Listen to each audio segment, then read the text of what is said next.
भैयांचा विजय झालेला, काय सांगतो? सातारा जिल्हा परिषद कार्यगटामध्ये परळी विभागाचे सगळ्यांचे लाडके नेते आदरणीय राजूभाई भोसले हे नामदार श्रीमंत छत्रपती शिवेंद्रसिंहराजे भोसले आणि खासदार उदयनराजे भोसले यांच्या नेतृत्वाखाली त्या ठिकाणी उभे होते आणि सातारा जिल्हा परिषदेमध्ये सर्वात जास्त मताधिक्याने माननीय राजूभाई हे विजयाचं श्रेय असेल कोणासाठी असेल? जिल्हा परिषद कार्यगटातून आमचे प्रिय लाडके नेते राजू भैया हे कायमच आघाडीवर असतात आणि यावेळीसुद्धा असं झालेलंच आहे.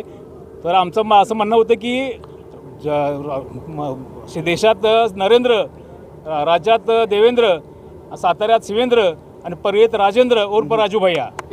परळी भागातील भैयांच्यावर प्रेम करणाऱ्या कार्यकर्त्यांचा विजय आहे. आणि मागं दादा संतोष दादांचं त्याला सगळे मागणं असणारं पाठबळ हे दादांचं आहे.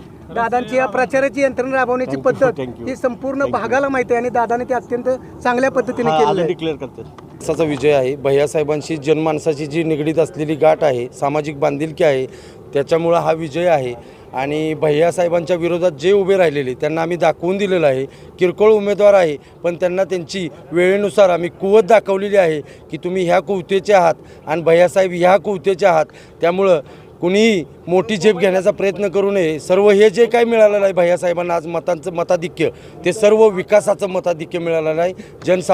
जनमानसाचा संपर्क एवढा मोठा भैयासाहेबांचा आहे की कुणीही प्रयत्न करू नये पुन्हा तरी इलेक्शन लढायचा, एवढंच मी म्हणेन. भैयांचा झेडपीमध्ये एक विक्रमी मतानं राजूभाई निवडून आलेले आहेत आणि खऱ्या अर्थानं राजूभाईंनी केलेली कामाची ही लोकांनी दिलेली पोचपावती आहे असं म्हटलं तर काय वावगं ठरणार नाही. आणि आता भविष्यामध्ये भैयांना जिल्हा परिषदेचं उपाध्यक्षपद मिळावं ही आमच्या सर्व भैयासाहेबांवर प्रेम करणाऱ्या जनतेची इच्छा आहे.